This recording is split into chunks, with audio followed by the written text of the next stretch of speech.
তোমাদের কিছুদিন ধরে বলছিলাম না আমাদের একটা জায়গায় রিসেন্টলি ঘুরতে যাওয়ার প্ল্যান আছে। তো আমরা চলে যাচ্ছি নওগাঁ। আর ট্রেনে আমাদের আসতে ৭ ঘন্টার মতো লেগেছে।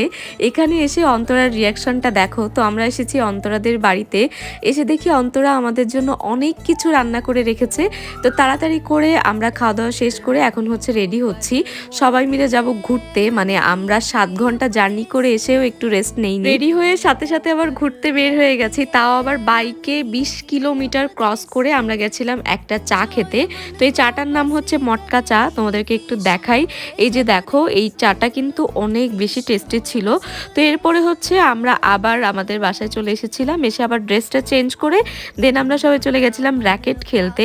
আর র্যাকেট খেলতে যে আমার সাথে যে কি কাণ্ডটা হলো, তার জন্য অবশ্যই তোমাদের বড় ব্লগটা দেখতে হবে। এরপরে বাসায় ফিরে সজীব আবার আমার জন্য বানালো এই কেকটা, তারপরে আবার আমার বার্থডে সেলিব্রেশন করা হলো। তো দেখা হচ্ছে কালকের ব্লগে, সাথে থাকো।